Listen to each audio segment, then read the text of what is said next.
Howdy folks, Kirk and Jay here with Larry Beilman and Pat Beilman, a couple father-son operations we got here. We're helping Larry do some styrofoam molds. We've already done quite a few and these get really intricate and detailed. Pat's holding this one in place. We're going to butter it up, and what we're using is a polybond here.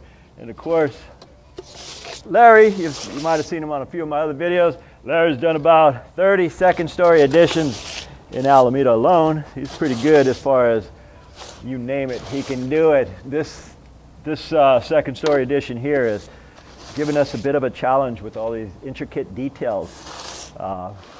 Anyway, we're going to go ahead and build this up, and when we get to that next area, we'll show you how Larry's actually doing all the mitering, all that fancy gizmo, the cutting, where I'm not that great.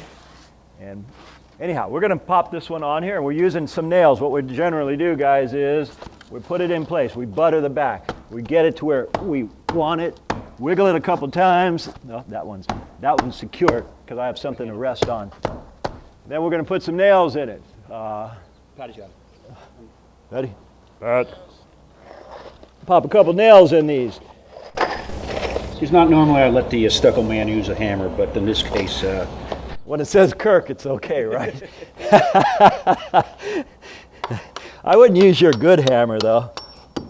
Ooh. Oh, we need a couple longer ones. Okay, you know what I got? I do. I have some. Okay. Here, look at this. Perfect. Let me get Woo! This. All right. Anyway, we're going to go ahead and get this one on here, and then we're going to show you how we do these fancy ones here. We've got a couple fancy ones here, and we got one that Jay's sitting on that goes here with a little detail here. It's really cool when we get to that stage. Alright guys, now he was telling you that we're using polybond to hang these molds. Now I have a bunch of different adhesive things, glues, things here that I wanted to explain to you. I've got a bucket here and I just mixed my polybond by La Habra. It's a cementitious bonding agent type stuff. This stuff is really sticky, really strong, good stuff. What I have over here, Weldcrete, Quickcrete concrete bonding agent, and some Sika latex bonding agent. These are liquid concrete bonding agents. You put these on before doing a color coat, before doing a cementitious finish on painted surfaces. There's a lot of really good reasons to use these. You don't, however, hang styrofoam molds with these. That's not going to work. What you need is something cementitious, something mud-like. Now I just mixed this. It needs to set for 5 minutes, and then I'm going to break that set with the drill again. In a couple minutes, once I break that set, you'll see us back up there hanging these molds. All right, guys, we've mudded this one, and we've found some monster screws to put in that bottom piece. Now this guy is going right here, and of course Larry never trusts my eye, so he's going to measure that and make sure we have 2.5 on each side. Then Larry gets to put in this plaster of Paris, and this stuff is fragile. Plaster of Paris. You countersink it wrong, or oh man, it explodes. Larry wants to be the Michelangelo of the building codes, so hammer, please. Hammer time. He is doing pilot holes. Pilot holes is so when he gets ready to screw those guys in, if they don't have the countersink or the pilot holes, it can shatter that stuff. Countersink's right there. Otherwise, this is very, very brittle. And if I put the screw in here and sucks it in, this stuff will just break in a heartbeat. Doesn't it?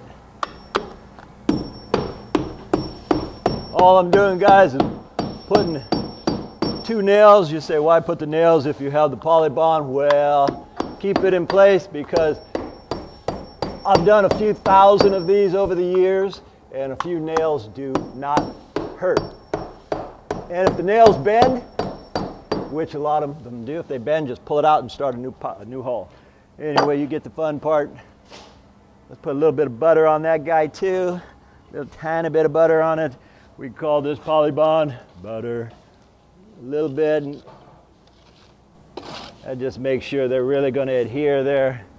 Nasty stuff, this polybond.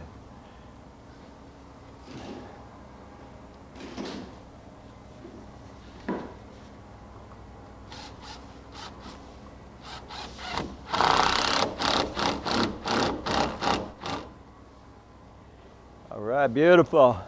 We'll get that other hole. And After Larry gets that one done, before we do these, we've got to put some straight pieces here. Larry Angelo, you are the man. Those are beautiful, man. All right, well, we're gonna go ahead and put these boring straight pieces on and then a straight piece here. Then when we get to these guys here, we'll show you that last section and how to butter off the ends. Okay. All right, guys, I wouldn't keep my fingers there if I were you, Larry. All right, we got that one, and Larry's gonna grab this little half piece here, and we're both gonna pop a nail in there. If you hold it in place, brother, I will.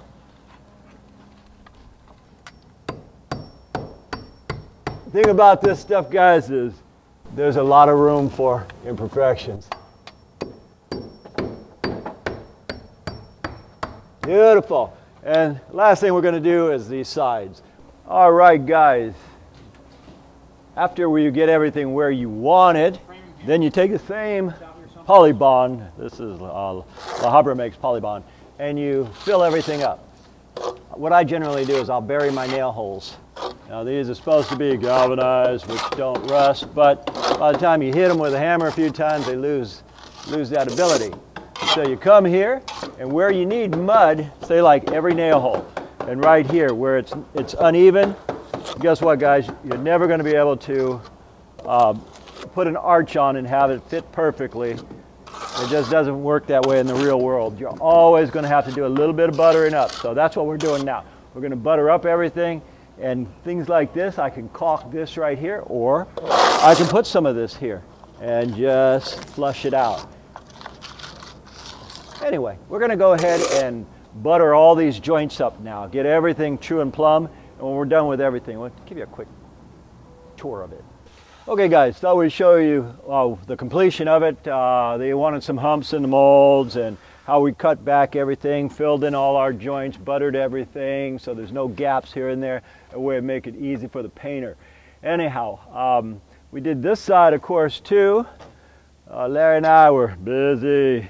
Anyway, guys, as a rule, I don't do very many styrofoam molds anymore. I've done a few thousand in my life. Just hard to find companies that still make the stuff, let alone still sell it. I end up having to refer my buddy Larry to Alta or West Side, and he called and says, "Who do you guys buy your molds from?" Reason is, he asked me, I suspect that is because in 2013, where we're in now, it's not like it was 8-9 years ago. Everybody was spending money on a lot of details. A lot of custom homes may still have these, but it's hard to find. That's why the 4 companies I recommended, he calls and says, "Hey, Kirk, they're all out of business." Anyway, so much for styrofoam molds. They're easy to do, but it's just a drag trying to find them sometimes. And a lot of times you can't have the guys who sell it install them. My name is Kirk. I'm with Kirk Giordano Plastering. Larry, my buddy, and I thank you for watching, and we'll see you guys on the next one.